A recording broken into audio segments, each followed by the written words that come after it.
times before, you have felt the terror, known the madness, lived the horror.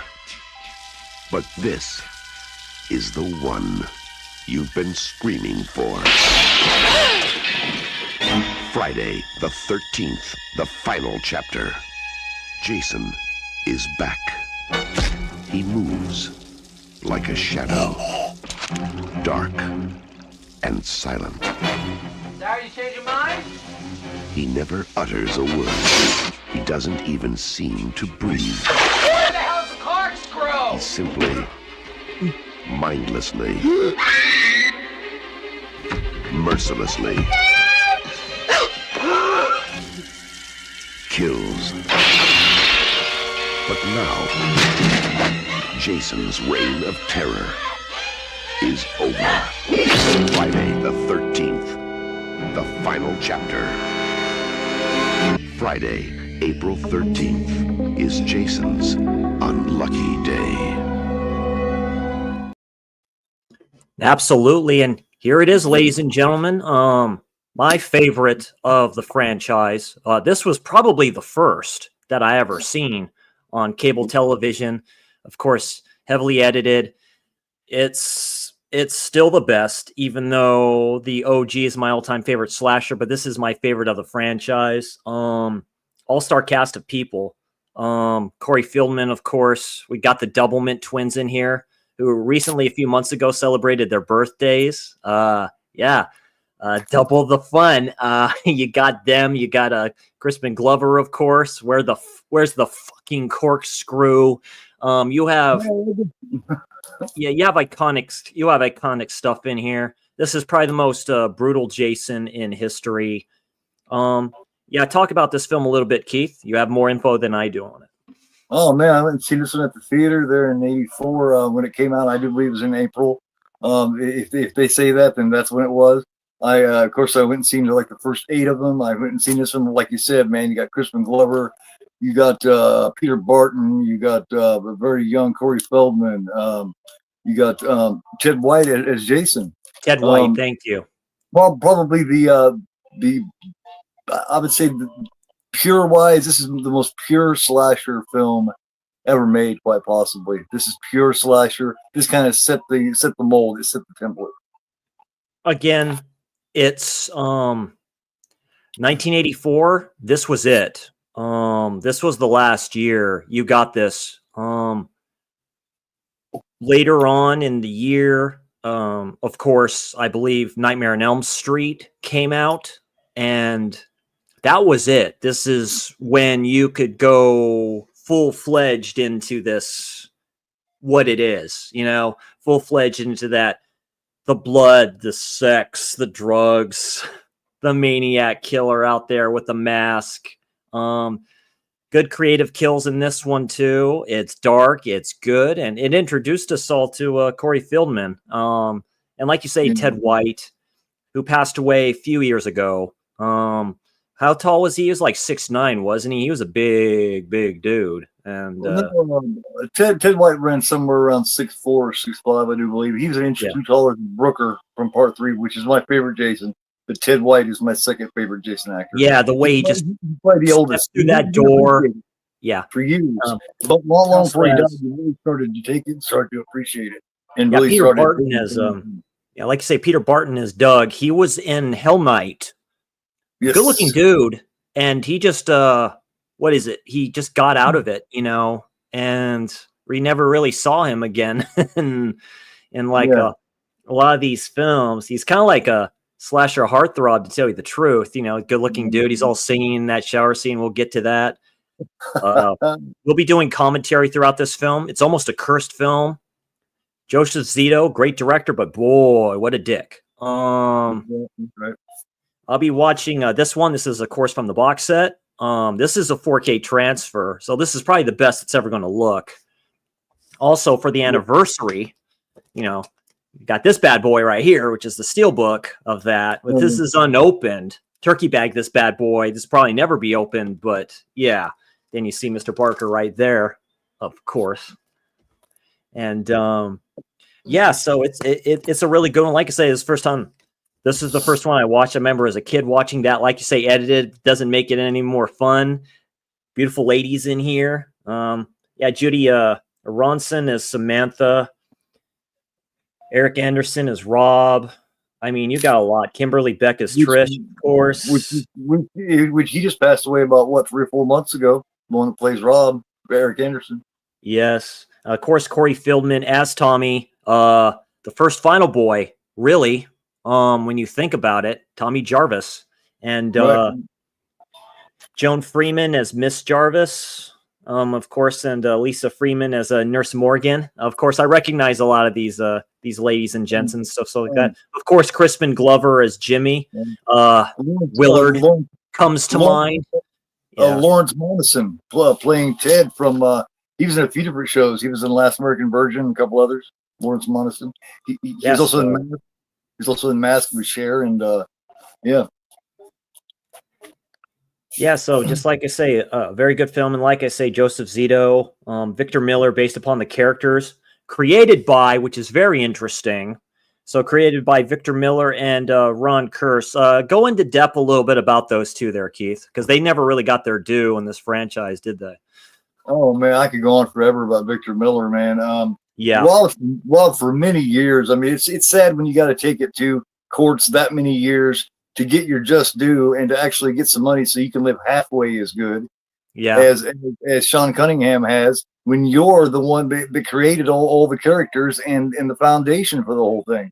You know what I mean? Yeah. Ron Kurtz, of course, he was kind of like the ghost writer of the first one. He was the co-writer, kind of like the ghost writer. Yes.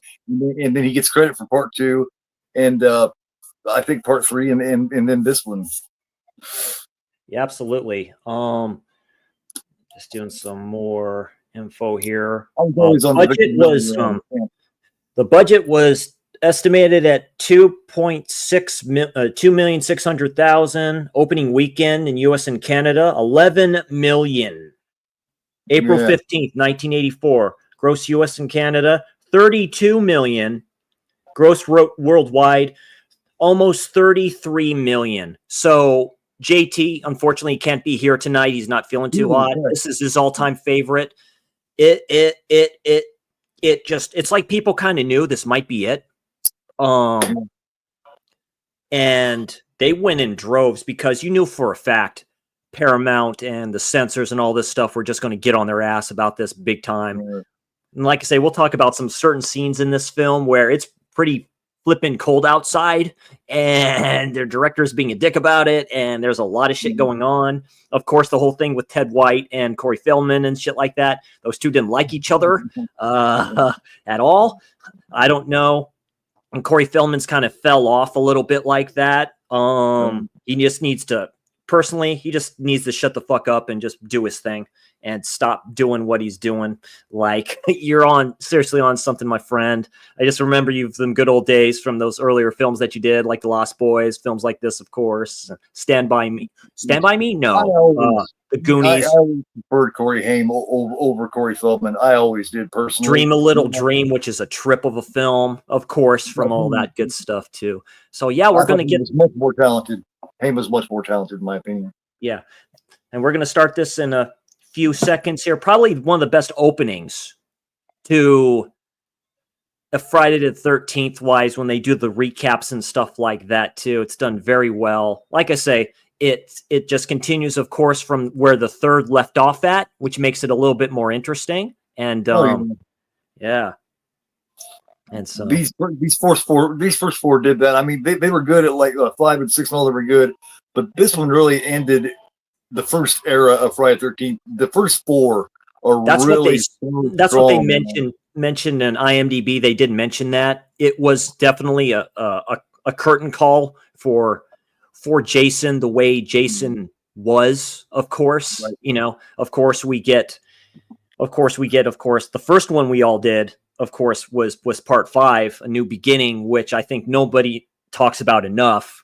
Right. That's more giallo of a film than you might think it is, which is very interesting. And of course, part 6, and then on towards, of course, part 8, which was the last of the Paramount franchises before all the shit hit the fan, and New Line took over at the time.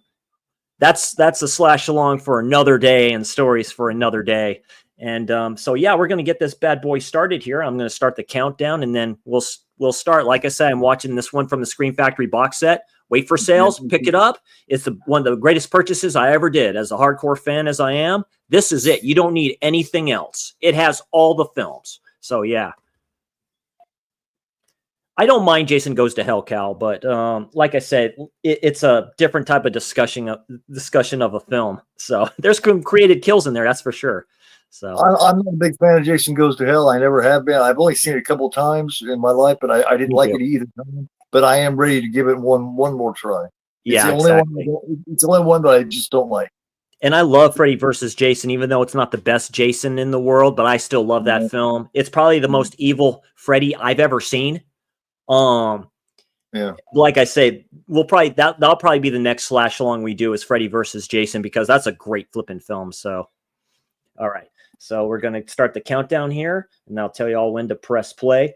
So 5, 4, 3, 2, 1. Final chapter play. There we go. This was the last one of the living Jason too, as far as when he was still alive. Supposedly, it was a big thing for him. Yeah, it was the whole thing, the whole Michael Myers thing, really, of those slashers, right? Because there's a lot of, like I say, it's my favorite horror franchise. It has to be. Really, nothing comes close to it. I mean, Nightmare on Elm Street doesn't come close to it to me, because that started in '84. And then you saw it get more tropey towards the end of that, you know. Jinx got a death curse. They're going back over the whole legend and all the films. I love it. They really planned on this being the end. They had really planned on that. Yeah. You could stop at this if you want to. If you're just getting into this series, you could stop at this, because really, it's all about trilogies, and really you get like a gem, which is part 4. And I still need to open that Paramount Scare set, because that has the 4K of part 2, which people say is like very good. So Paramount done good with that one. So yeah, we didn't find no boy. He's still out there. Yeah. This is like the strongest full cast, man. As far as people that became something, and people that, you know what I mean. Everyone's a really strong performance in this. There's really no weaknesses. Jason X is fun. I need to revisit that. We'll definitely revisit that. At the time, people hated it. Of course they did, because they weren't used to it. Like, I've always had fun with it. That's what these are about, man. Is fun. You know what I mean? Was my son. Today is his birthday. My favorite mother in film. I love Betsy Palmer so much. Yeah, me too. She was very pretty. Dated James Dean for a minute. Yeah. Cinema's greatest mother of all time. Not only was she kill for her son, but she'll die for her son. You can't ask for a better mother. Heck yeah. Yeah, because she's a mother. Who doesn't want to be a mother? Not only will she kill for him, but she'll die for him too, and she did both.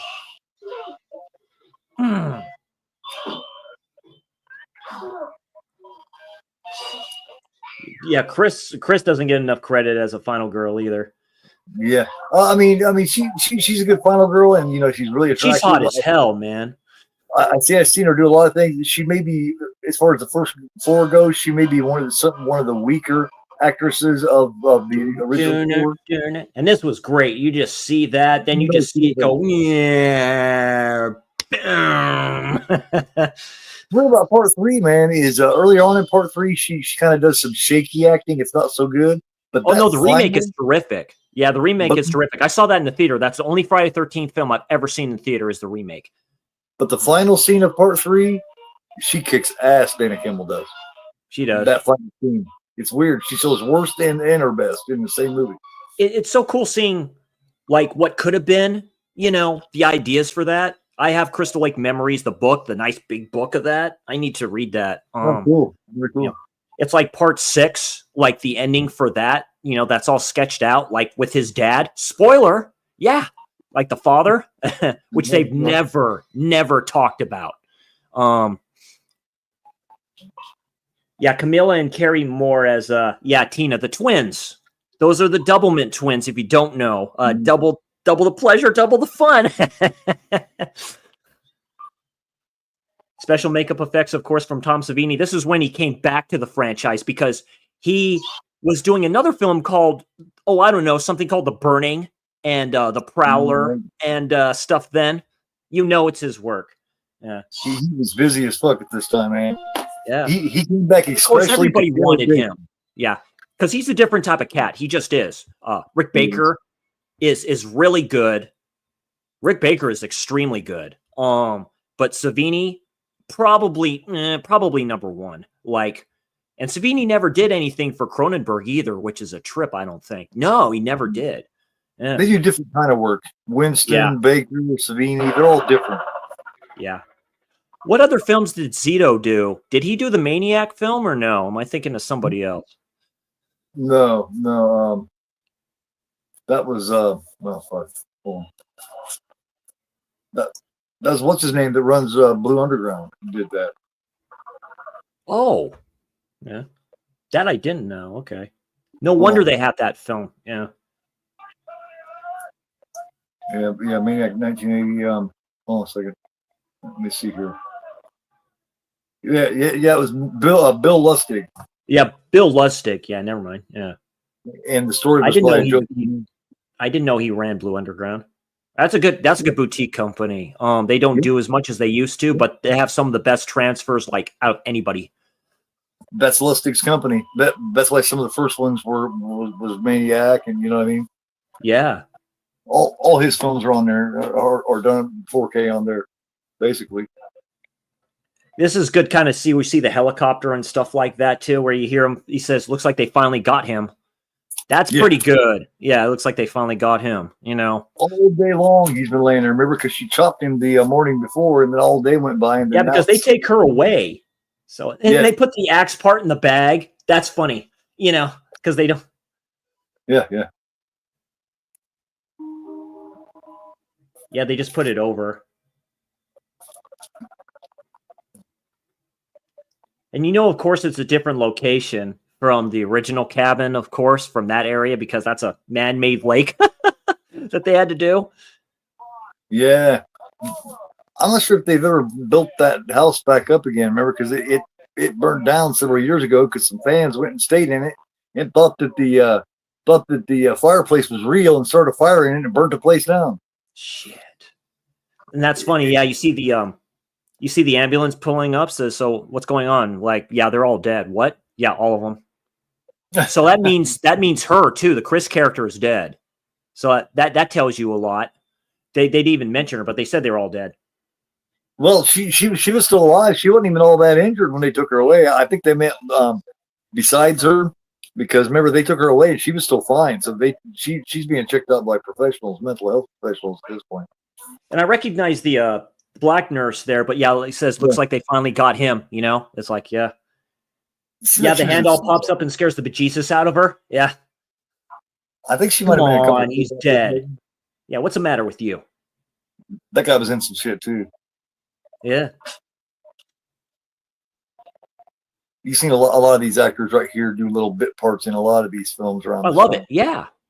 Like TV, like dramas, soap operas and shit, you know?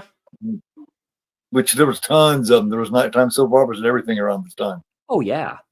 Dallas and fucking, you know. Those were the days. Those were the days. I admit. I watched that shit as a kid. TJ Hooker with William Shatner. That's a good show. That's a good show, dude. Good cop show. That introduced me to him. Yeah. I had Heather Locklear. I had Adrian Zmed. Yeah, Heather Locklear. My goodness. Yeah. Adrian Zmed from Bachelor Party. Yeah. Bachelor Party's a fucking hilarious one, man. That's a really good They don't make them like that no more. Yeah. Mm-mm. That's cool. They keep the shot there for like a second when nobody's left there, and it keeps it all dark and shit because everyone left. They even had the helicopter there, I think, to make sure there wasn't any more bodies or anything out in the woods, maybe, or something. because they had the spotlight shining down. That was interesting. You see him go past like the mother, like holding her daughter or something like that too. It makes me wonder who those two are. Like they just decided to do that. Like something happened. What if they had anything to do with it? Yeah. I think it's just for us to figure out. Yeah, like maybe it's Chris, and maybe that's her mother. You know? Yeah. It's like, well, we'll put the scene here. We'll let them figure it out. We won't tell them for Little sure. Easter eggs. He still is. Yeah, little cocky sucker. That's real nice. Real nice eating the donut and shit. Well, because he works in the morgue and shit like that, like a Dexter type of person. So he's like, yeah, whatever. I'm used to it. Yeah, right. Doing a thing. Very, very true, Jason. Way too many people because it's not PC, you know? Yeah, how about that Snow White film, huh? How about that film? Like, yeah, that finally came out. Yeah, with the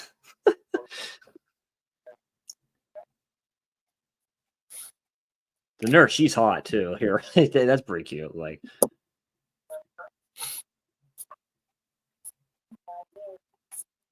yeah, I do.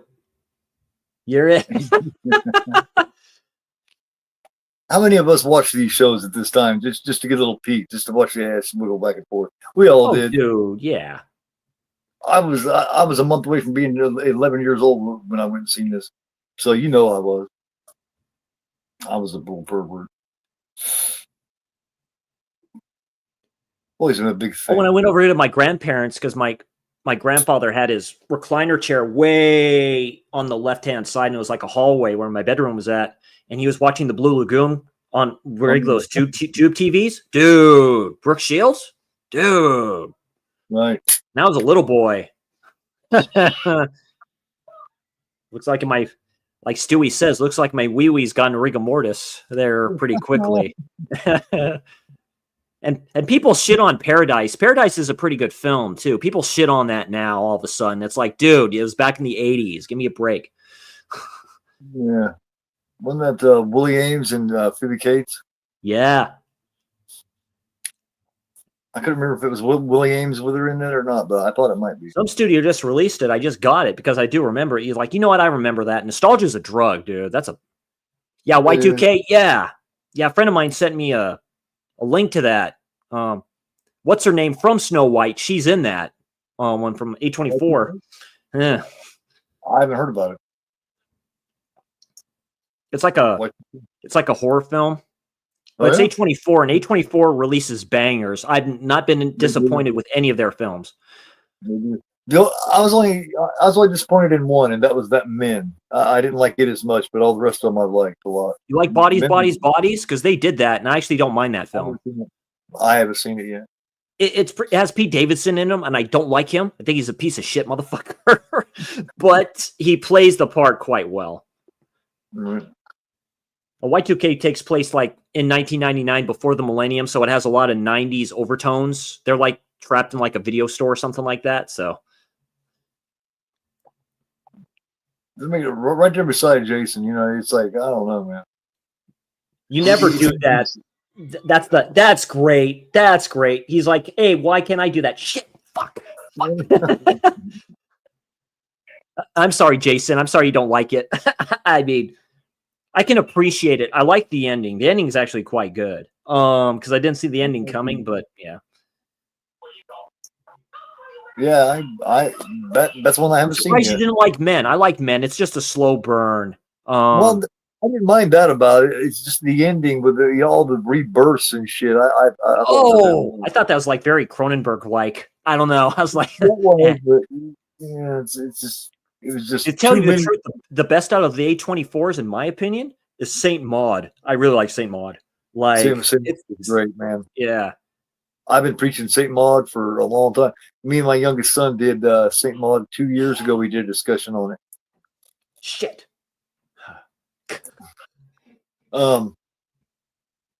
Yeah.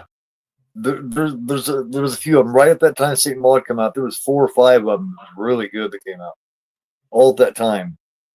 Of course, you got the Lighthouse, and you know what I mean. Lighthouse I love Lighthouse is very Lovecraftian. Like William Dafoe, holy shit! Like really? It's like they threw out a good 4 or 5 masterpieces, like right out in a row, man. I mean, you got which one of my favorites, which is Black Coat's Daughter, of course, Saint Maud. Oh my God, Hereditary. They're all masterpieces. Oh yeah, Midsommar. He happens to keep the flipping door open a little bit like that. It's just like creaked open. There he goes with the saw. Yeah. And then a last And little just twist breaks it. So mean. Hella mean. Oh, Friday the 13th, then The Burning, then Sleepaway Camp. In that order. Like, some people prefer The Burning over Friday the 13th. I can see why. It's a good film. It's more of a character piece than Friday the 13th. You didn't mention Madman. No one talks about Madman. Oh, those released simultaneously. Yeah. Just Before Dawn's in that list too, man. Just Before Dawn's really good too. Look at the mother and daughter jogging and shit. Daughter with the short shorts too. Yeesh. She's really pretty. She's really pretty. Pretty actress. Yeah, that's why she didn't do a little more. She said, I think you're getting horny. Wow. Of course, Mom. These men, that was me at that age. That was me at that age. And boy, those masks are flipping awesome, dude. It's like, those are all Savini masks. So, you know. Yeah, they kind of patterned the Tommy character after a young Tom Savini, because he was doing that shit when he was a kid. Yeah. Mom's even got a good butt. Yeah. Get a haircut. Oh, Mom. Yeah, Ted White said he was a fucking pain. Oh, yeah, she's really pretty. Yeah, the mom's really pretty. Ted White said he was a pain right in the ass, man. He got on his nerves bad. Because it's a slasher film, right? Of course, they probably didn't like, you know, involve him in that type of stuff, you know, those scenes, of course. Right. He just ran around with just a little brat, you know, on the set and shit, just loud. Yeah. Of course, Ted White was an older guy, you know what I mean? Yeah, of course, different generations there. He's like, you little shit. Well, he just didn't strike me as a type that didn't really like kids a whole lot. You know what I mean? Ted White just didn't come off. Perfect for playing Jason Voorhees. You know what I mean? He just come off like a guy that really didn't have a lot of patience. Yeah, these two. Lawrence Monson and Crispin Glover, yep. Yeah.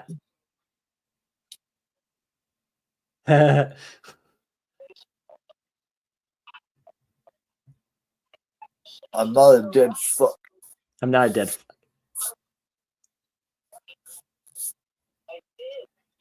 He gets a little something, and his buddy don't get shit. Yeah. Ted, where's the corkscrew? Ted, where's the fucking corkscrew? There it is. Oh, yeah, that's a great scene. That's top tier kill right there. Yeah, that's a top tier kill. Like, he said, here it is. Lawrence Monson, yeah. You got to see The Last American Virgin, man. I've talked about it several times, talked about people that's in it. You got to see it. He is, Lawrence Monson, he is the Last American Virgin in that movie. He's the star of it. Monson is. The one who plays Ted. It's a great teenage fucking have fun romp of a film. It really is. Yeah. Oh, then the fake ass computer. It says you're a dead fuck. Right.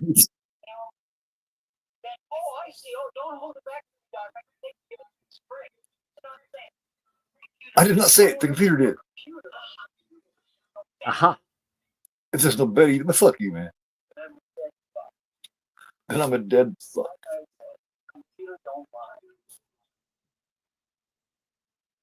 What computer? Oh, See No Evil you're talking about, Cal. What'd you think of it? Oh, See No Evil. Yeah, with James McAvoy. I heard it's quite good. I like James McAvoy a lot. You have to give him good parts, but he's a good actor, man. He's really good in Split. He's great in Split.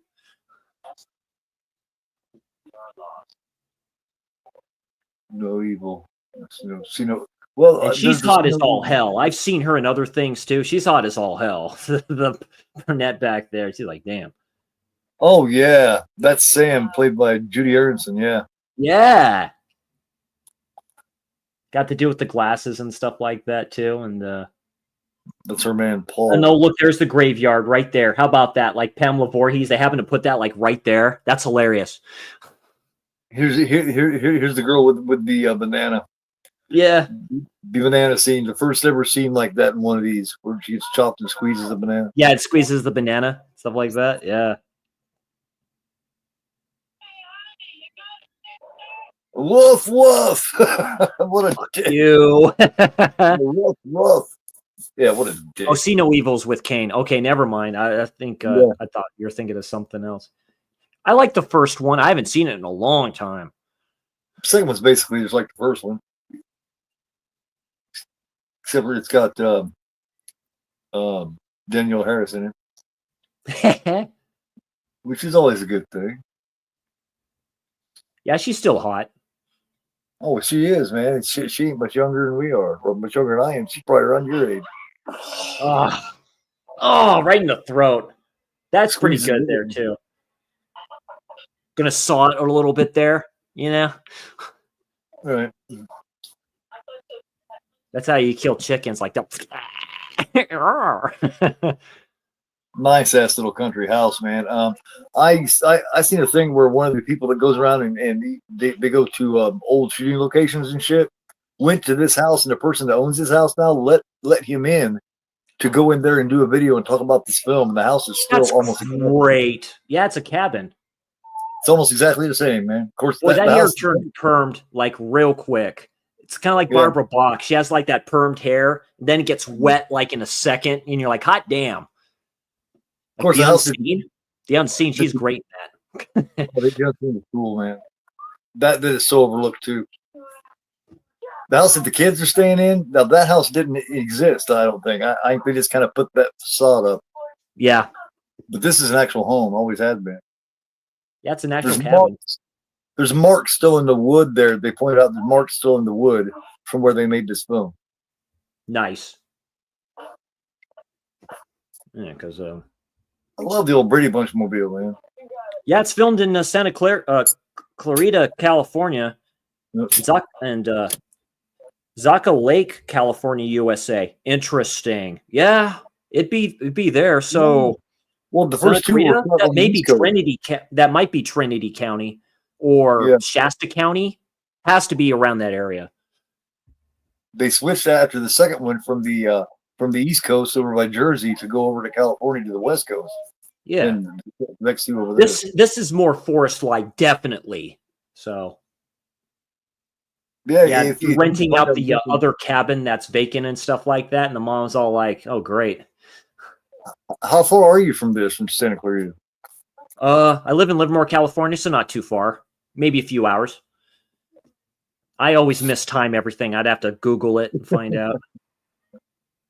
That'd be a bucket list to eventually do. Like, go to these actual kind of places. To the actual lake would be great. Like, my parents live up in Trinity County, so Whiskeytown Lake. That's a beautiful lake, man. They could have filmed.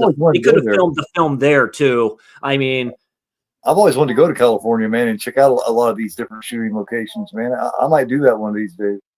I'd love to go to New Jersey and go to where, oh God, where both F-13 and Mother's Day were filmed at. Dude, that house can't still be up. That house cannot still be up. That's a couple states away from me, but California is like 2,000 miles away. But I've always wanted to go. Of course, you're yeah. I've always wanted to. One of these days, I'm gonna have to, man. To Live and Die in LA, that's shot in Los Angeles, even though I've only seen clips of that film. That's shot in Los Angeles. The Boys Next Door. The Boys Next Door is probably the best example of 80s Los Angeles you're ever going to get in a film. I am deadly serious. Yeah, yeah. You got tons of movies made there, man. You can go to practically any place in LA and it's Hollywood. Yeah. Maniac. Maniac was filmed there. No, New York. Never mind. New York, yeah. But damn, Terminator, on and on. Yeah. What date is it? The date, 12th. May. Yeah. What year? What? Yeah, he said, what? You've seen a real bright light. Yeah. Oh, and Tommy's being a little devious there. I would be too. Oh, hell yeah. He's like, he. You got the pillow there? That son of a bitch took my pants, and I was just minding my own business.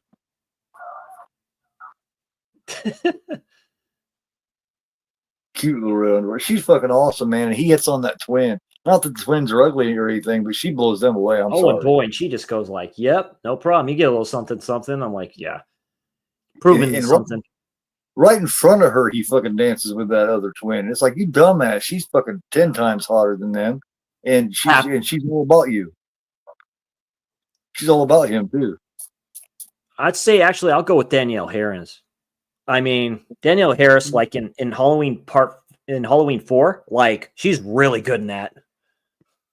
Oh, she's even better in part 5, man, when she doesn't talk. She is. She's very good in part 5. performance. Yeah. People shit on part 5. I like part 5. That's so hard. It's hard enough to act, but to act without saying anything, that's especially for a little kid like she was, that's amazing, man. It takes a lot. It's all about Amy Steele, though. That's my favorite final girl. Period. Mine too. Always, of all time, man. I've seen her in part 2, and she's always been my favorite since. That character's my favorite character too. That and the last one in then the final girl in House on Sorority Row. I mean, that's a really good slasher film, man. It is, yeah, it is, and it's unique. It's different than the others too. Yeah, it's just got a whole different thing here. You know what I mean? It's not necessarily. It's not really a killer running around necessarily to begin with. It's all about they think they killed that head mother. You know? Yep. Yeah, exactly. Yeah. And then that's just the beginning of the story, really.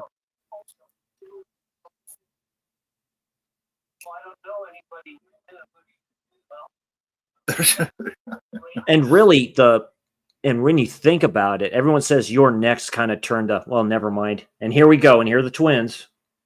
Yeah. Hot damn. Hi. More sisters, yeah.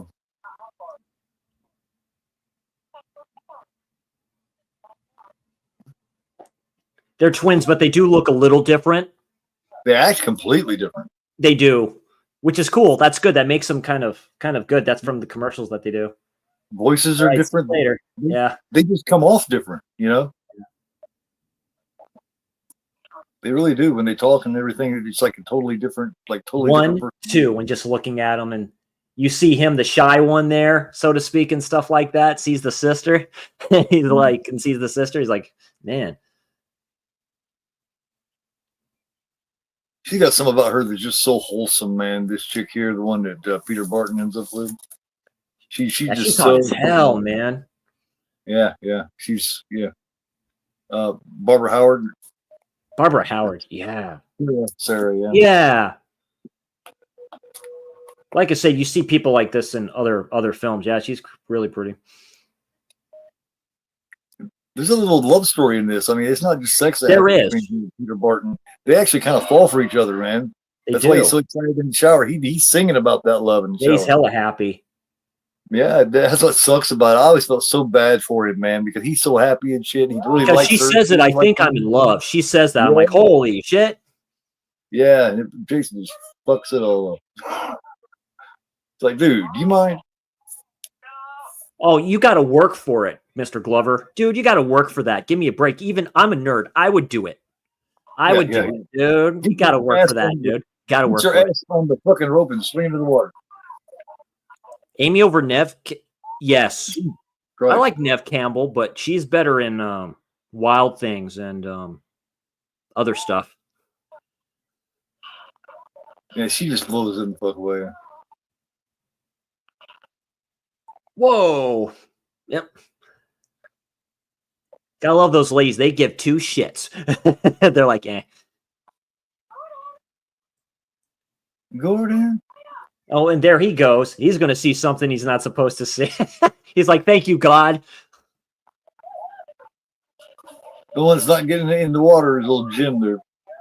Well, he's finally starting to. Oh.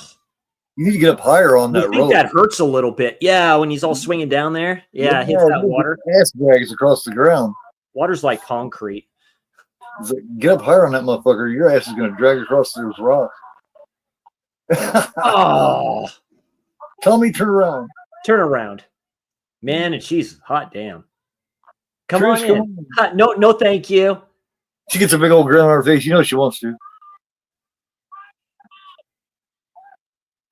Party tonight. You're too young for this, yeah. Peck-a-patoosie. You crazy. That's what I like about you, Cal. You're opinionated about, that's what I like about it. I agree. Like, I think the chicken I Spit on Your Grave remake, she's a good final girl that gets revenge. Easy. She's hot as hell. Amy over Nev easily. Amy Steele's hot. She's hot. She's even good in April Fool's Day. I don't think I got. I need to revisit that film though, because I wasn't happy with the ending, probably because I was a sick little bastard child at the time, and I wanted something more. But then you realize what the ending is. You're like, oh wow. Right? Damn, I don't think I got a plug back here. Damn. See if I can find one real quick. Yeah. So I can keep the other phone going. So I can bullshit. I'm not finding one, but.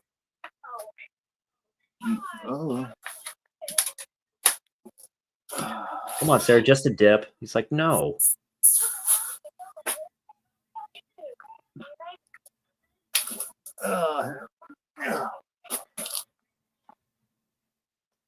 Nope. Oh well. Yeah, that's a very pretty lake.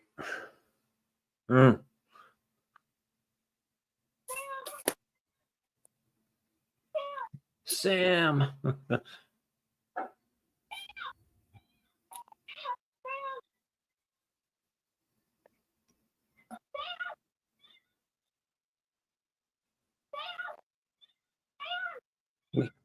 We need to do a list one of these days of favorite final girls, what have you.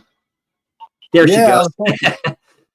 I saw the Killer Pizza, and we're talking about doing a top 5 or a top 10, man. So I mean, you can join us if you want.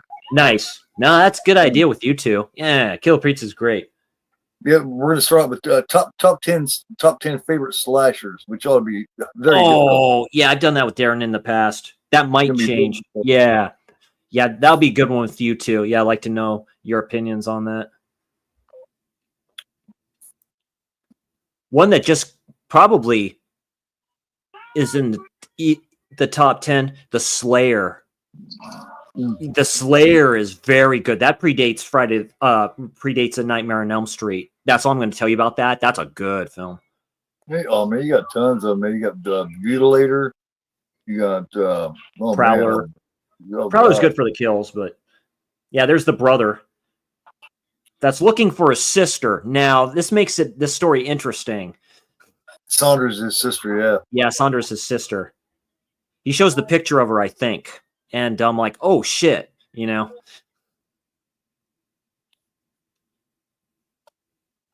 that's the guy. He just passed away a couple months ago. Yeah. With the knife there, that's funny. Need a lift?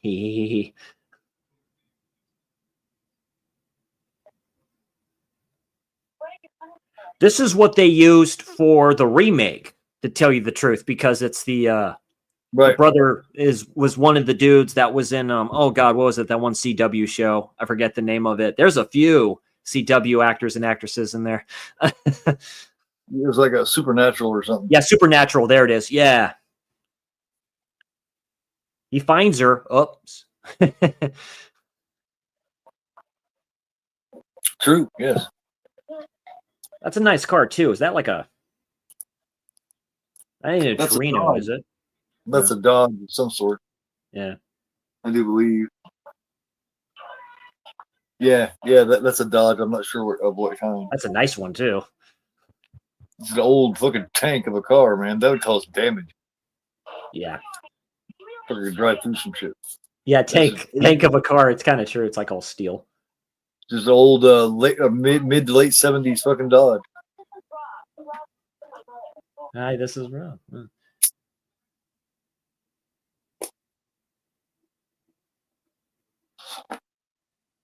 For showing all the stuff. Show the older cool guy all your cool stuff. He found himself a new friend. Yeah. Look at all that. He kind of like to do that, you know. He's like, whoa. Oh, yeah. I always used to do that with my older brother's friends. I would try to I'd take them off and show them all my cool shit. All the shit that I thought was cool, you know. Babysitter's son had all kinds of, because all my stuff was at my grandparents' house, and my parents let me had some stuff, but you know they didn't want me to get too spoiled over what my grandparents got me. But he had like Voltron, he had like Thundercat stuff, He-Man stuff,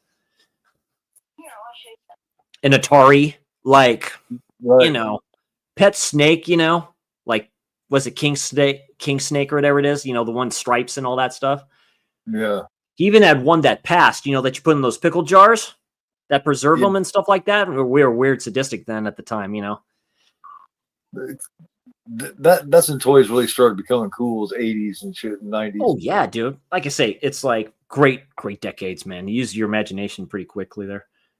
Although I do wish the action figures now, I wish we'd have had action figures like that back then. Oh, they are dude. now. Action figures are the shit now. Oh, bro, heck yeah.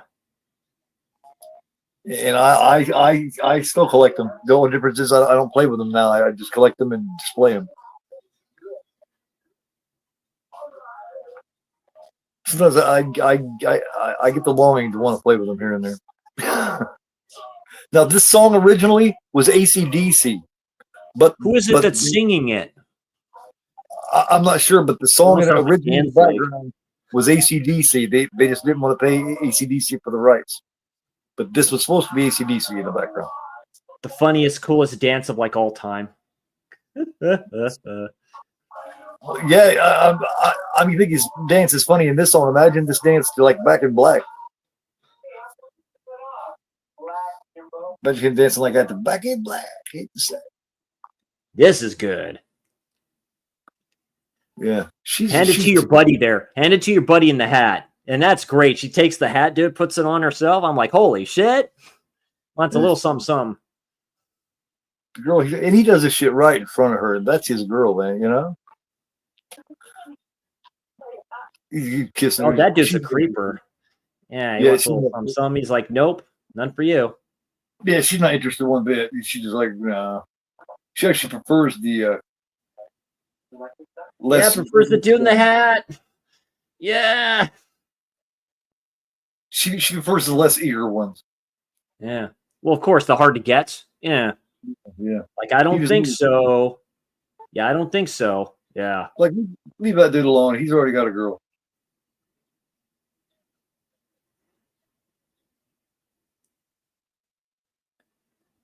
Oh, and he's getting a little something. Heck yeah, dude.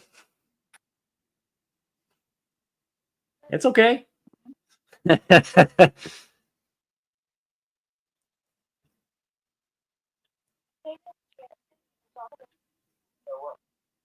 I was a twin like that, I don't think I'd want to dress exactly like my twin, man. You know, I would want to be my own thing. Yeah, it's kind of trippy how that works. Yeah, I wouldn't want anybody to make, you know, I would want to do my hair different and everything, man. I wouldn't want anybody to make a mistake of who I was. Unless I was trying to pull some shit on somebody.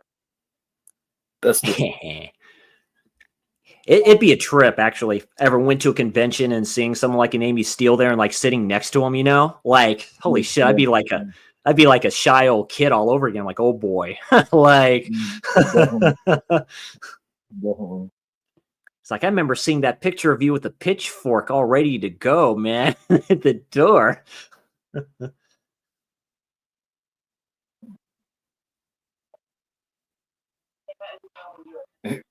How you doing with yours? He's just standing looking pissed. He's still all fucked up over the dead fuck thing. Yeah, it's all gets in the psyche and stuff like that. Dude, like, he's got a head sticking out there.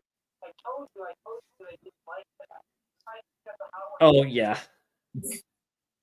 He thinks he's funny. He thinks it's funny when he does that. He thinks that's funny, yeah. He thinks that's a funny thing he's doing.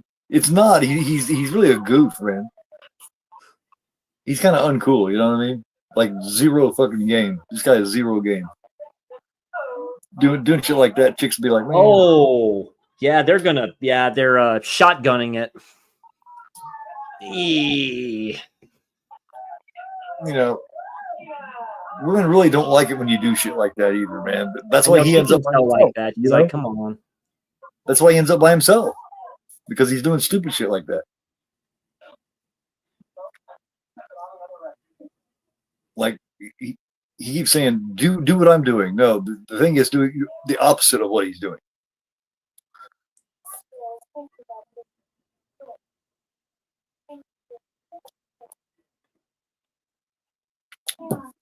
That was a hint, dude. You're supposed to follow her. You better fucking sober up real fucking quick. Yeah, here we go. Let him go and stuff like that. Yeah. It's all right. Yeah.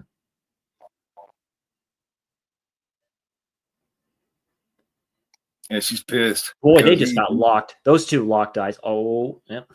And she just took that hat, dude. Boy, she looks cute with that hat on. I have to admit. Like, uh-oh. Yeah.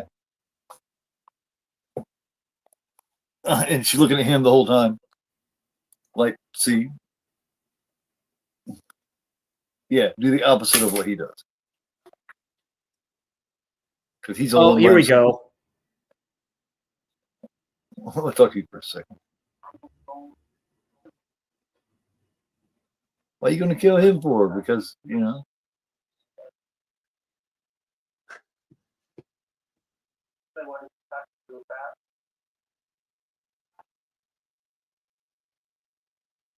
Yeah.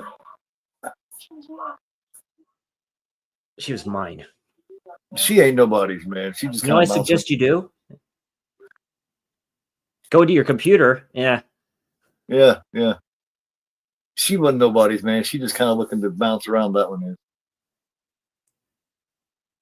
Yeah, this is where she goes in this freezing water. Yeah, she got real sick, didn't she? Yeah, she did. She got sick. She got not hypothermia, but she got,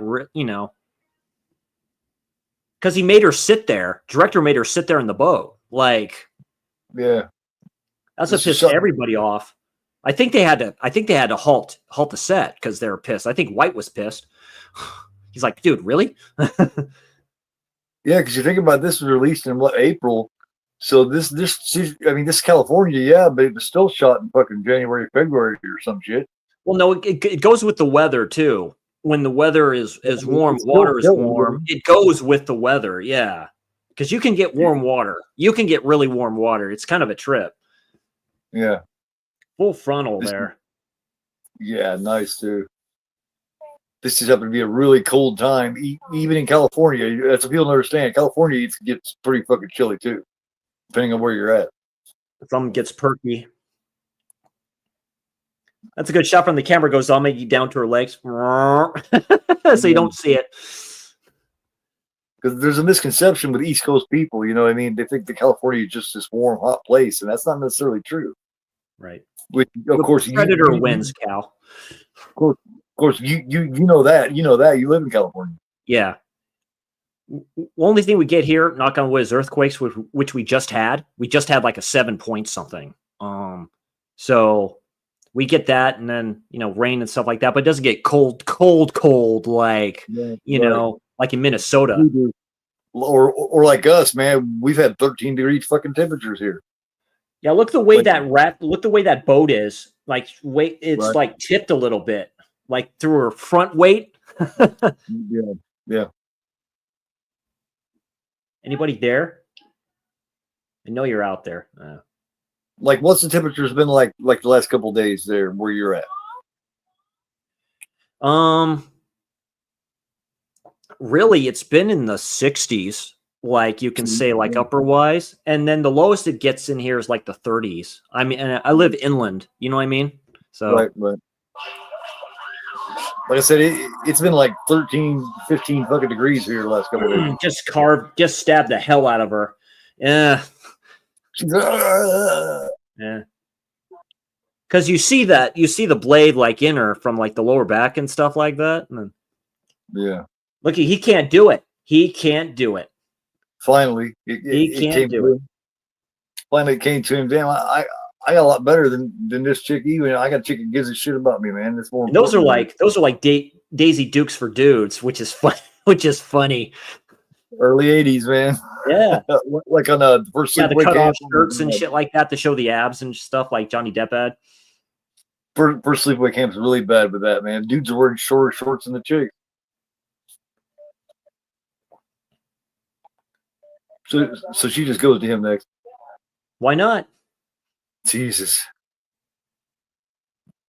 That's Bye. terrible. He's like, bye. That'll make me wonder, though. You know what I mean? It make me, what the fuck, man? It make me afraid of VD. She bounces around too easy, you know? Yeah. That's Just right. goes one Premarital sex, man. Jason's like, God damn it. How many times must I do this? You people, you kids, you youngins don't learn. You just gotta keep going. Premarital sex. I hate it. And drinking and smoking in the forest. Yeah, they're dirtying up his woods with all the promiscuity. Until Dawn, I think that's still on YouTube. I need to revisit that film. I don't think I've watched it all the way through.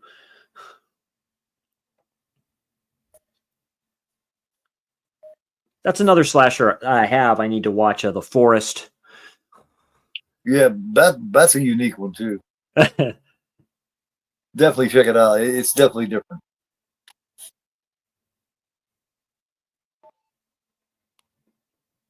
See, she's completely different than her sister. She comes off different too. I don't know if it's just acting or what, but she really does. She comes off like a completely different person. I like the way she comes off better than the other one. You know, she comes off as shy, just a little more. You know what I mean? She's a little more reserved.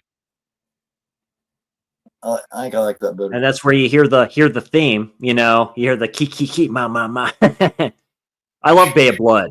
I love a Bay of Blood. Twitch of the Death Nerve. Yeah, Mario Bava. Yeah. Yep. Slasher that set the tone for a lot of them. With Luigi Pistieri.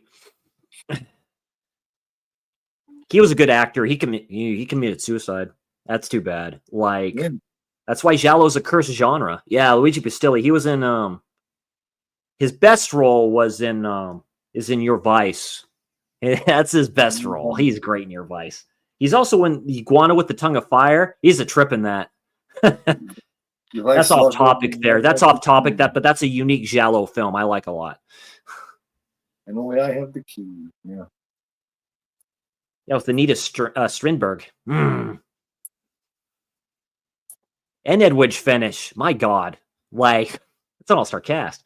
Yeah, that's where he swims up to her. Yeah, she dead. Oh God. He gets speared and like lifted up. Like, what is it from between the legs, I think. He gets speared. Yep. We'll see in a minute. Hey, Synth. What's going on, buddy? It's great to see you, man. And we got Russell here from the Parts Unknown. What is going on, my friend? Yeah, that's where the brother hears it. And he's like, because he knows he's all camped out there. He's just waiting for him because he knows. Well, yeah, he pretty much knows that his sister's dead. He knows he's pretty much hunting for a kill. Yeah. Because they found her body. She was shish kebabbed with Jeff. Yeah. Yeah. I hope you guys are doing good and all that stuff. Thanks for joining me and watching my favorite of the franchise. And really, this is the last.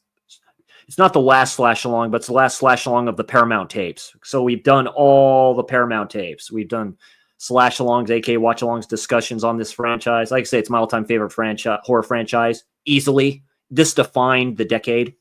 It just did. It defined the decade. Pop culture, like, and Freddy Krueger, who's probably number one in the horror icon category as a character, but Jason Voorhees, yeah. I'm a mama's boy. He's my favorite mama's boy, and yeah, he's a serial killer. I don't know. As far as what people consider the big three, I would put those three about even. They're all about even. Yeah, he goes back to the tent and he notices something. Like, so how smart is Jason, huh? So he knows. Yeah, that's something I liked about the remake was how they had him going underground, which explained how he just popped up places. Yeah. I thought that was really smart. Yeah. The game series went a little bit more paranormal, which I didn't mind. Like, when you take his character into the water, he zooms across. Like, he zooms across. It's like a portal to him, even though water is his worst enemy. Water is his worst enemy because he drowned there. He doesn't want to go back. I get that. It's a nightmare for him. But through all of them except Freddy versus Jason, he uses the water. Like, he goes in the water. Yeah, he goes in the water. That's why I like Freddy versus Jason so much, because that's more of a Freddy film than it is a Jason film, because he's using him. He's using him to build up his evil so he can actually come back. Yeah. I've been away from my children for far too long. It's like, dude. Wants to build up all those kills and all that evil so that he's strong enough to come back. That's the last time he played Freddy Krueger. That was the last time. How crazy is that? That was done a while back. Well, yeah, it was a while ago. He's all watching like the older films, silent films and stuff like that, projector. It's kind of funny. It's not online anymore. No, they shut down the servers. What? For the Friday the 13th game, like the online part of it and stuff like that. Yeah, they shut it down. Because Dead by Daylight is so popular, and that came out like after that, and stuff like that. And it's the same thing. There's a part in the game where Tommy Jarvis will show up, and that means trouble. Like if you're playing Jason, because he's almost like a summon. It's like, oh shit, Tommy Jarvis. I used to watch streamers play him and stuff like that. They're like, shit, it's Tommy Jarvis. It's like can't win. He's like his kryptonite. Yeah. For some reason, he always was a weakness for him. No matter what. It's because they're linked. It's like. For some reason, he always gets the better of him. That and the psychic chick that took him out. Like, that's why I like Roseblood so much. And that's a fan-made film, and that's done really well. I still haven't seen that. Oh, it's a good one. There's some good fan-made ones. All of the fan-made ones I've watched, like Don't Hike in the Snow, that's the big one. And they completed that too, where they brought back the dude that plays Tommy. Like the final chapter between those two. I need to watch that one. Yep, there he gets killed there out there. You didn't see that either. I like that. I see the Don't Hike ones. There's like 3 of them.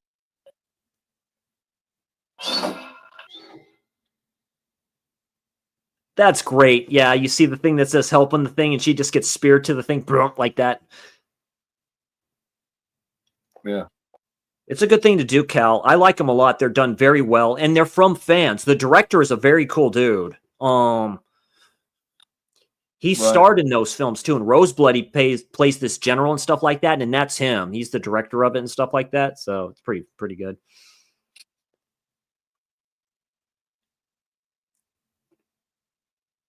Because they do at the end of Roseblood what they can't do in studio films. That's all I'm going to say. Because of rights. So yeah. I need to check that one out. Night, Teddy Bear.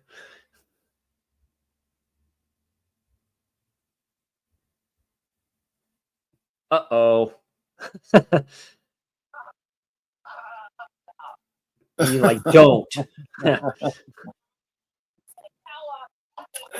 Well, I think it's funny about this is how much respect they show to the mother.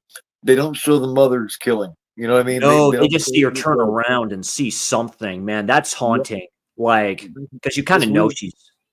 Oh yeah, you know she's got it, but it doesn't show anything with it. I always thought that was weird. It's like showing respect for her somehow.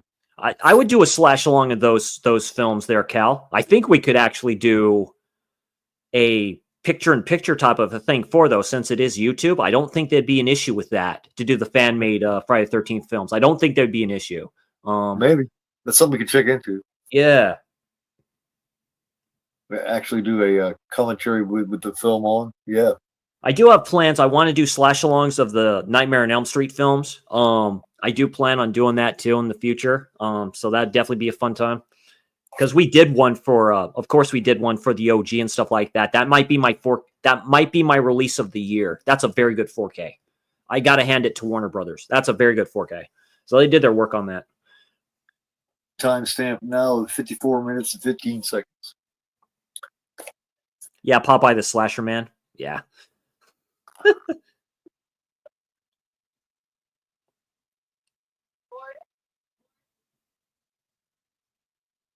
Yeah, you can always tell. I mean, you get the rain going here. We're getting ready to get some thunder. The mom's out here. She's, looking for the dog, looking for anybody. Yeah, the rain seems to help Jason a little bit. Like, since it is rain, it's always water. storming. It's always storming when he kills. Just like his mom. There it is. There's the lightning and thunder. Yep. Like This is like the first film with what's her name, right? Where she goes out where the targets are at and stuff like that too. Where she goes, "This isn't funny at all," and yeah. Yep, there it was. There she sees it. Man, what a great one. Yeah. But it doesn't show her killing. And there's that deleted scene of where they find her in the bathtub, but it's not, or no, it's a dream or something. Where you find her in the tub. Hello. She does such a great job of being just sweet and just wholesome. Like she wouldn't be fucking him if she didn't really. She's nervous. Of course she is. Yeah. She really digs him, or she wouldn't even be doing it. Yeah. This is one of the few times in this series where you get something like this. Yeah, the side scrollers are pretty fun. I've seen like gameplay of those, kind of like Dead Cells.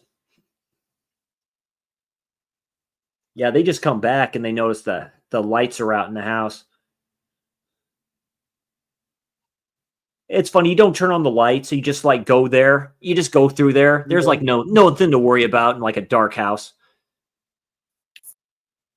Yeah, Jericho's in Terrifier too. He's actually quite funny at the ending of the second film. He's actually quite hilarious. Jericho's actually a pretty good actor when he plays it right. He's like, what is it? He's like, oh, my wife made like something like or whatever like this, all being disgusting. So I'm like, yeah, that's about right. Yeah, he's at the beginning of Terrifier 3 too. Yeah. I love Jericho. He's great, to tell you the truth. He was great in WWE. He was hilarious. Like, he goes up to one of the divas. He's like, my name's Chris Jericho, like, former world champion, rock star, and all this other shit. And I'm like, that's great, because he is. One of the best debuts of all time, man, when he did the Y2K thing. Yeah. Oh, yeah. Or Y2J. When he first, I love Break the Wall Down, dude. The Seven Dust cover is great for that. They never used that. When the countdown reached 0 and The Rock was in the ring and Jericho came out and they had that verbal confrontation. Yeah, who in the hell are you? Yeah. Yeah. The Rock did that for a few guys. Did it for Booker T as well. Yeah, you just made the list, you stupid idiot. Yeah. I like him as the Painmaker, like in Japan. I mean, that's one guy who's done the rounds. He's done everything. And I remember Jonathan Coachman did when he was with WWE at the time, he did a piece on him and stuff like that. Him going out on his own terms. He'll go out on his own terms, like Danielson did. He'll go out on his own terms. He's practically won every title. I mean, he's the ROH champion right now. He's won every title, literally. Like, he's beaten Kenny Omega. Like, he's beaten that record. Who's in my tent? Slice. You just chopped your own tent, man. What the hell are you doing here? She's a pretty good final girl in this, too. She plays it quite well. Yeah, she does.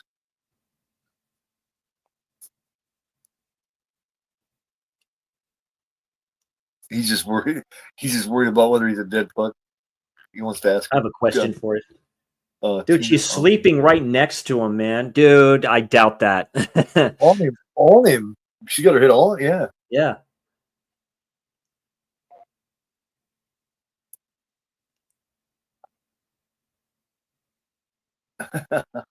You see, was I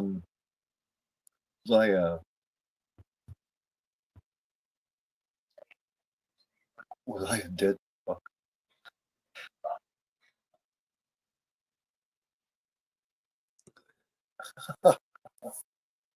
I didn't know CM Punk and his wife were in the Rabid remake. That's very interesting. Okay. Yeah. Phil Brooks is an okay actor. He did another film too. That's like a thriller horror film. I forget the name of it right now. It was on Netflix. Something about the girl in the house or something. Yeah. The girl downstairs or some shit. Yeah. He's all giddy, dude. Well, yeah. He's just happy he's not a dead fuck. Yeah. But this is just what they call a silent stag film. Chad.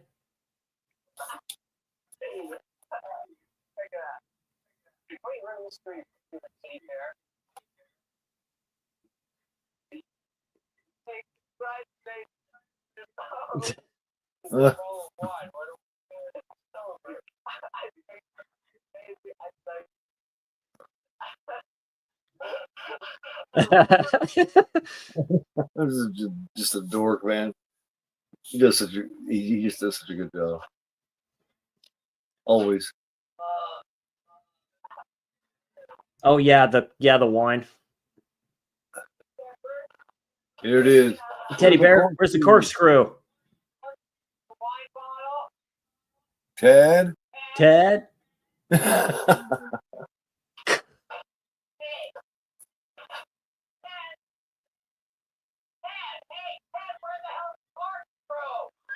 Oh, there it is. Oh.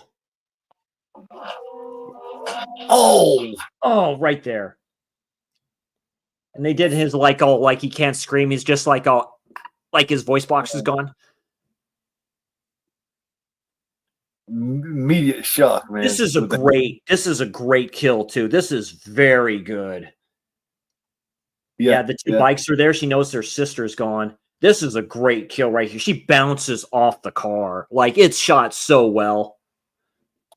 Shit, so the bike's there. Where's my sister?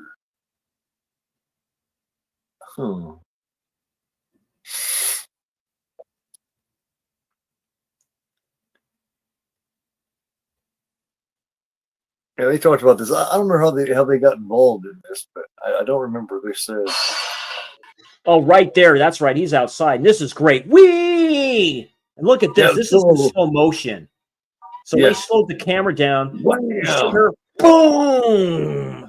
Blew all the windows out. That's a nice effect. And she kind of slides down off the thing, but that is so flipping good. Yeah, well, no one was expecting him to be outside and bust through and grab her. Yeah, I forgot about that because last time we seen him, he was inside. Yeah, inside. He climbed the roof. Yeah, that's a great picture. That's a great picture of him. Good like sketch of Jason as a kid there. Oh yeah, Y2J definitely top 5. He's a Hall of Famer. He's a Hall of Famer. It'll eventually happen. Yeah. Oh yeah. A dude that doesn't get enough credit is Eddie Kingston. That dude's badass. Like, I love Eddie Kingston. His stuff that he did with Jericho and AEW was pretty good. That could have been a good rivalry with those two.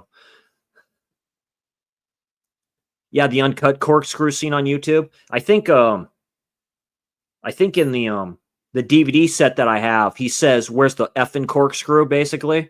I know he does that.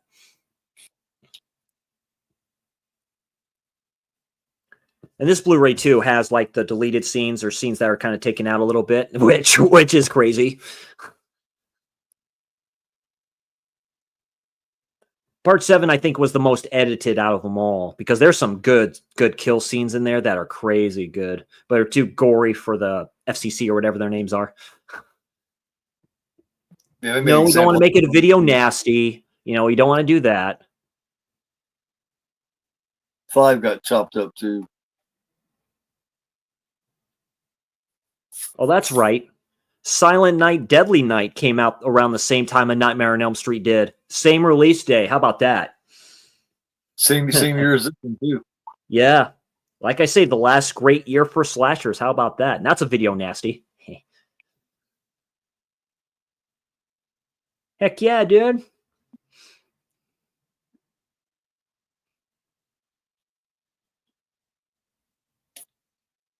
It's just, yeah. Yeah, you don't get this much in this series. You know what I mean? Where Yeah. love and all this shit happens. It just doesn't Hi, happen. Nanette. It's good to see you. Thanks Hey, for dropping Nanette. in saying hi. Good to see you, Nanette. You Yeah, still 7, see they it. said F it. Yeah. Yeah, 8 is real chopped up. That's true. 8's a guilty pleasure, though. It's the most rewatchable, in my opinion. It's a trip of a film. Manhattan. Yeah. It is. It is. I mean, just for the music and stuff like that, too. That and 4, too, because 4 will give you nightmares.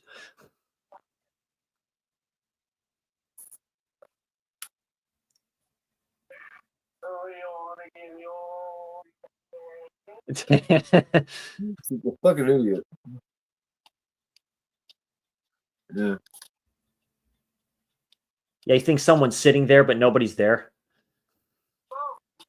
Hour and 5 minutes timestamp. If anybody's curious.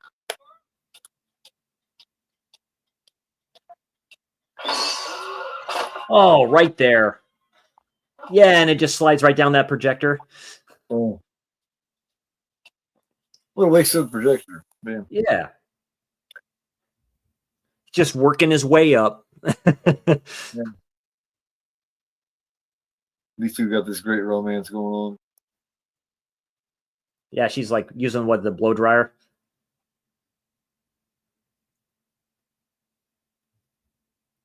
Yeah, he did a Hell Night before this one, I think, right? With Yeah. Linda Blair. Yeah. Yeah, that was in like 82. Yeah, 81, 82. Yeah. That's a good slasher. I like Linda Blair. She's a good actress.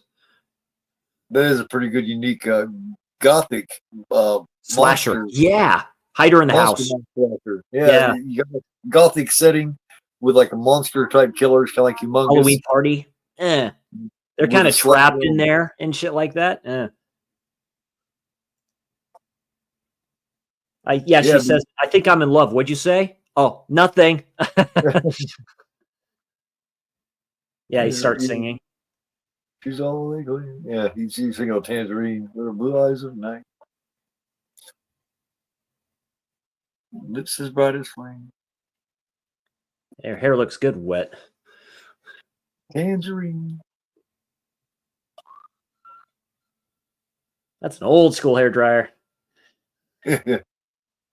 Tangerine. There you go. This is so fucked up, man. Oh, Sarah? You think he's come back? He ain't thinking about nothing but being in love at this moment. All that's getting ready to change a lot. Yeah, we can do a duet. He goes right through that mirror. That's an old school mirror too. Those shower glass things, glass doors. Yeah. I had those as a kid. This is hardcore glass.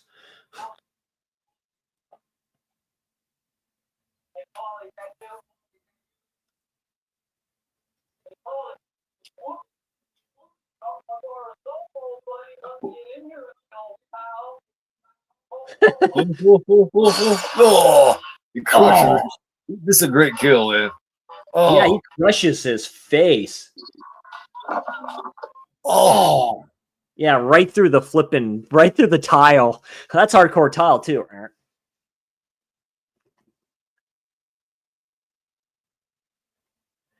And you'll see he's like laying on the broken, shredded glass, like laying there, like his head part is, I think. Great scene. It's all like hella misty in there.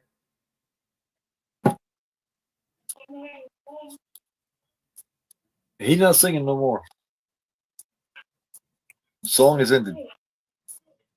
Oh, Like, oh man, yeah, he's like love, hanging right there. love never works out for him. It's like, damn it. Oh, that's right. She gets the axe. Yeah, she gets the axe. Yeah, yeah. Throws it into something, doesn't he? Yeah. Yeah, Jumps she through sees the door. too. This is pretty good. Oh, Oh. right through the door. Yeah, she's getting ready to hit the fan here. It's getting ready to happen. There's a good last shot of her kind of trying to breathe her last breath and stuff like that. Trying. Well, you get Yeah, the actual ones now like take that. forever to dry your hair. Yeah, that's why I hear Nanette. I hear about that. Yeah. Because they like You get electrocute you and shit like that too. like that right in the center of your torso, you're not gonna make it. I don't care. That just destroyed everything that was important. No, I haven't seen Mom. Yeah, you never hear about her anymore. You just never do.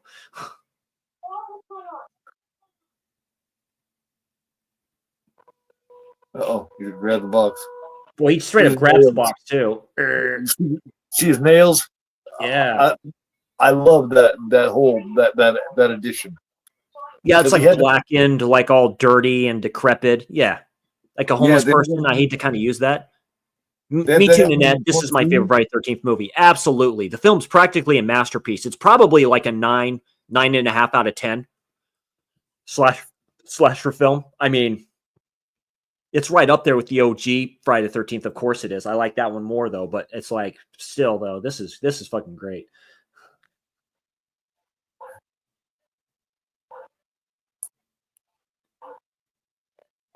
They go to the kill house. Yeah. That's a Big old- great shot too. You see where the projector's at and shit like that. So you see the flickering from the windows. All right. One of the dudes is on the door, I think. He gets pegged to the door, I think. Yeah. Maybe in the inside bathroom. Oh, no, yeah, think it's right outside. And he tears him down. He sees him in the front, and he just goes, rip. Jim's the one in the door in the back, isn't he? Yeah. Oh, Crispin Glover. He's like Just almost hanging there. He's almost like crucified to it, you know? Yeah. He did that for a reason. That's what they do. They like to look at their handiwork, you know? Like to marvel at it. Spike each hand each side. Yeah.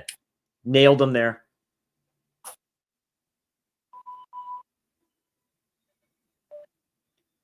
Because he obviously moved the bodies, which is right. Oh, that's crazy, Nanette. The first one scared the bejesus out of me. My mom was out on a date with her friends and stuff like that. And she unlocks the door. That's right after I finished the film. It was playing on HBO. I was like, whoa. There's a lot of creep factors in the original that isn't in the rest of them, man. It's got a weird, eerie feel at certain points. Yeah. Like in the bathroom when you know somebody's in there with her and she knows too. And you see them like move, the hand move, and then she looks. It's really weird. I like the long pauses in the film. Like there's pauses like you're thinking something's going to happen and just like doesn't. Like Halloween. You know, Halloween's the same way. Right, exactly.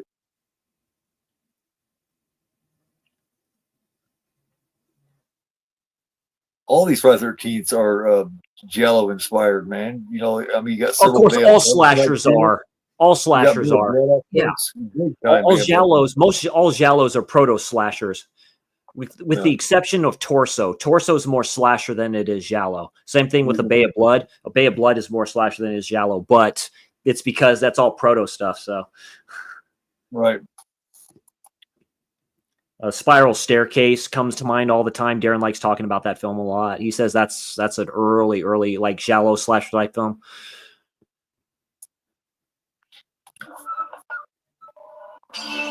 Yeah, there goes the dog. The dog got scared, so the dog goes out the window.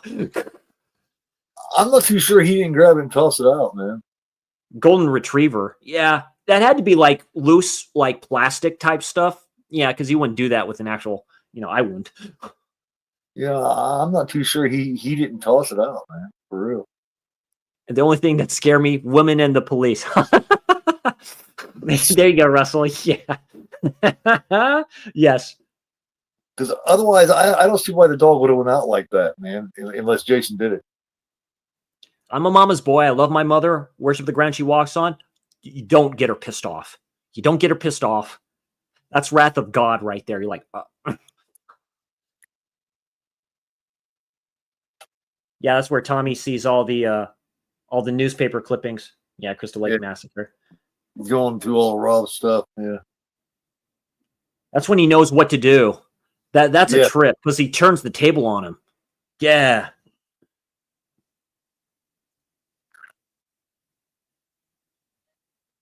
That's right. She sees him, and then she's like, ah.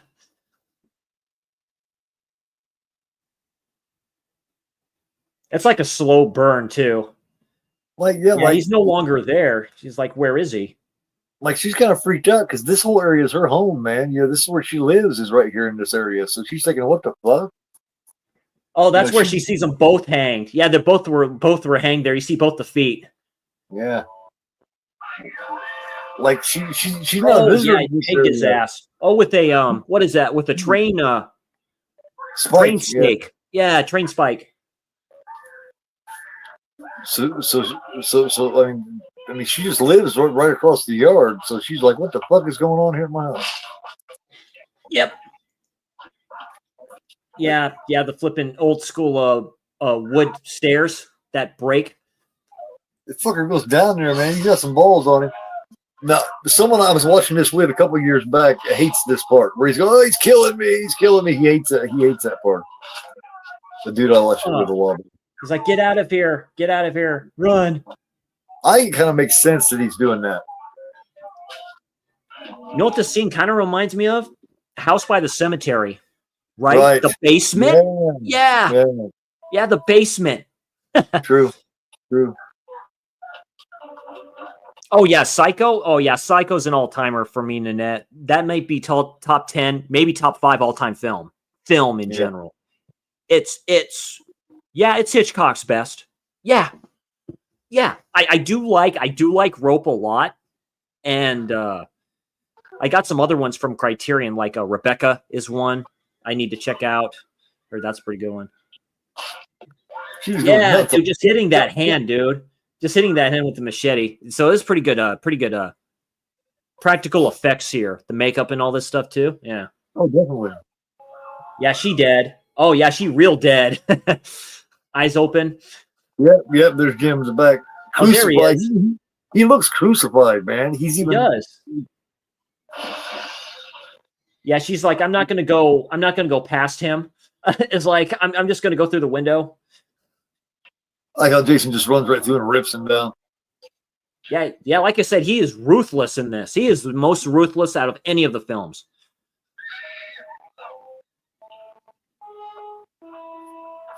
It's just those two.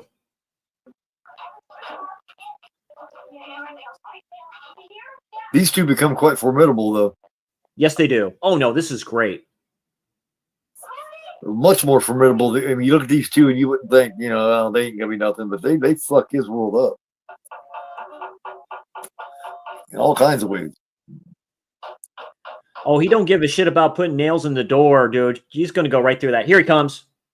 I like the way they showed that with the hands. He's like all like yeah, you can nail the door all you want. He's just gonna kick through that motherfucker. He's pissed. He just tossed somebody through the window and then follow it. Yeah, shades of the first film. Yeah, shades of the first film with Yep, with his mama. They put her in chains and then threw her through there. Yeah. Brenda, yeah. Oh, right in the back of the head, too. Whoa, there he is. She doesn't hesitate. She just says, what?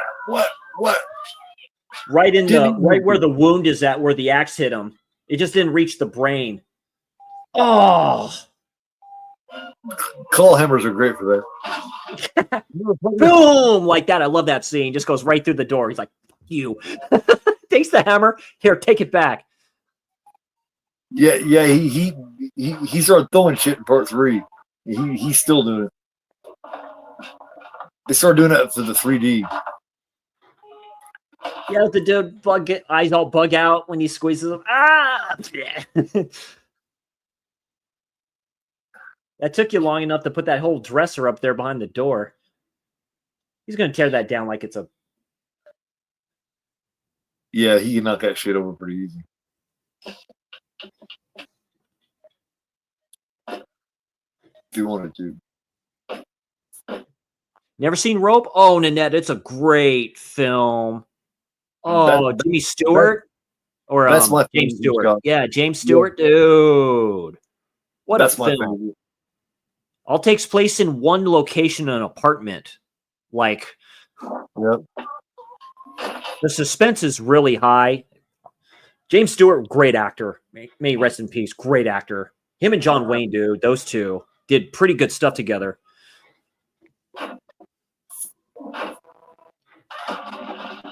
He's like, get that shit out of my way. She gonna hit with the screen. Fuck off. That's Take an old school lamp, too. My parents had a lamp like that. Oh, that's so good. Like right on his head, too.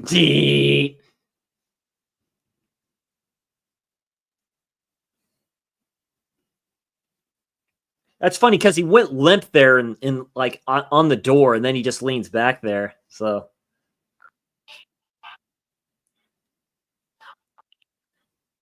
Oh shit, run like hell. you see the blood on the door. Yeah.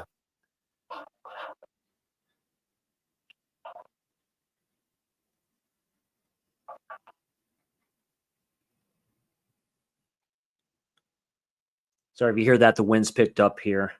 Like,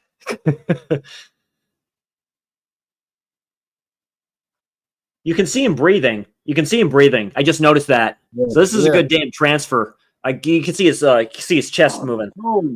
Oh.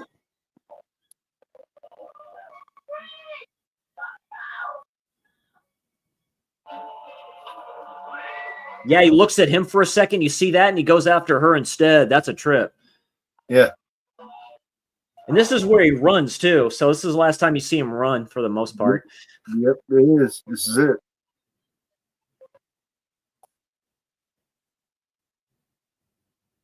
She didn't understand. She's like, what the hell? Goes right back into the house.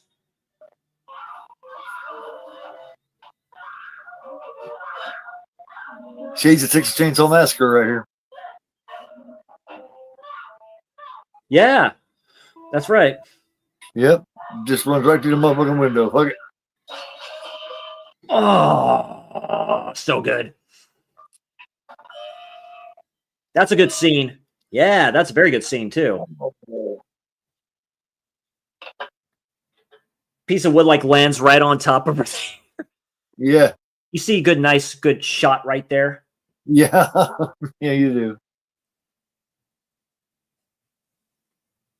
You're okay, sweetie. You're okay. She just went. I mean, you know, she didn't have much of a choice. Yeah, he's all waiting for her to move. He's like going, oh, okay.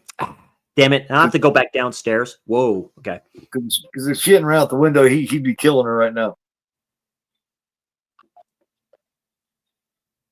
Sorry, guys. Almost lost power there for a second. I do apologize. An hour and 22 minutes.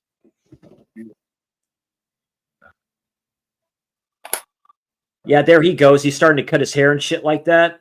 Yeah. Like how quietly he's followed her. He just quietly followed her.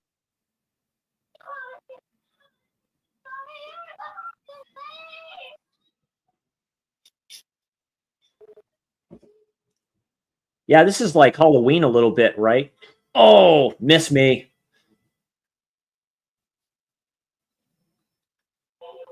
You have to clip your hair faster than that, my friend. Yeah. He's trying to bring the electric clippers on that mother. Oh, I love that wound. She tossed between his fingers. And he just looks at it like, ow.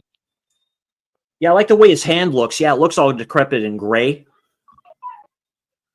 She's pretty good here. Yeah, she's vicious, man. She's desperate.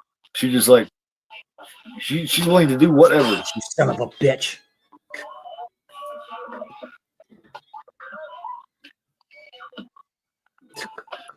He's only got one useful hand here, so he's definitely using it. Jason. He said, what? This is a trip. Yeah, he's like, wait a minute. It's like looking in a mirror. Yeah.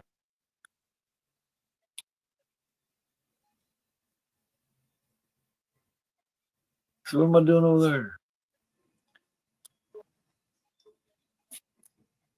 This is great. He turns the tables on him. This is great.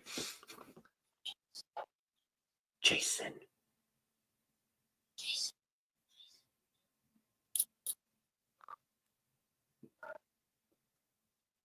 You see, you got remember, yeah, well, yeah, Watch this. Yeah. kind of.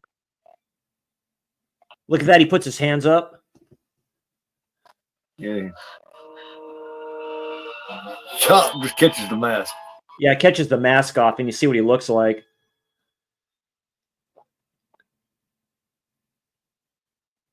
Not a lot has changed, but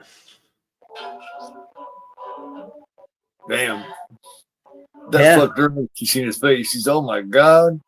yeah. Which means, did he always look like that? Oh, this is so good. Yeah, yeah. This is so good. He like, Just pull some double team on oh, right there. He slides down the blade too. This is good. This is one of the only times you ever heard him yell. That's Yeah. good. Oh, yeah, it's one of the only times, that shit hurt. He was like, oh. And you see the practical effects there. You see his eyes start to move there. He's like, oh, wait a minute. Yeah. As he's sliding, yeah. Yeah.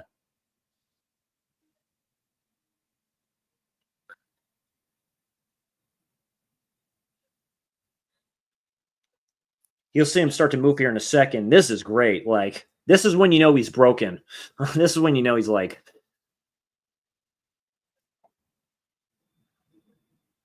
You see the hand move there a little bit. He's just doing what he has to, man, to protect his sister, Yeah. That's all he's thinking about. He sees the hand. Self-defense. Die! Die! He's making sure he ain't going to get up and do shit.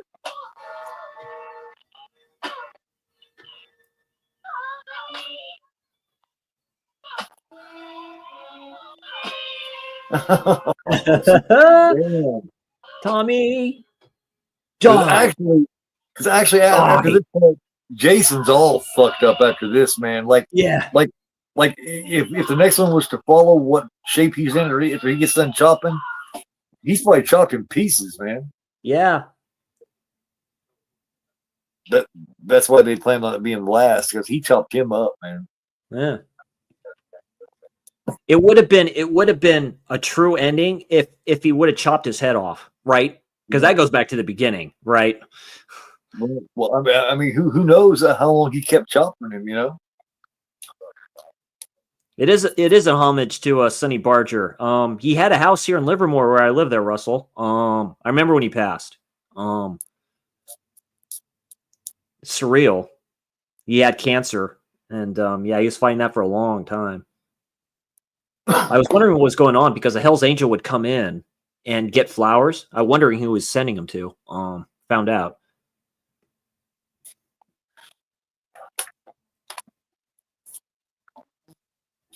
Yeah, her hair looks different here. It's kind of a trip.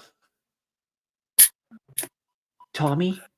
She just kind of traumatized, man, because he just kept chopping that motherfucker. I mean, like I said, we have no idea how long he kept doing that. Yeah. Oh no, he's psychologically like done. Like he did permanent damage. Like chop shit off. Then you see the eyes open up there a little bit, and he's like, "Yeah." Yeah. There you go, ladies and gentlemen. That's the final chapter. They never really called it part 4, but we know it as part 4. But they called it the final chapter, and for a while there it was until you see a new beginning. So special appearances, yeah, they show everybody from the previous films and stuff like that, which is very cool. Yeah, Richard Broker. Jack Marks, Nick Savage. But yeah, Amy Steele, of course. But yeah, that's the final chapter. And I said it, like I said, it's my favorite in the franchise. I mean, the original is my all-time favorite slasher. And this was the last slash along in the Paramount Friday the 13th, the Paramount tapes, as they're called. And this one is the best. And the last was the best. Final thoughts on this film there, Keith? Oh man, I put it. I actually put it at number 4. My favorite is the second one, followed by the original, followed by 3, and then this one.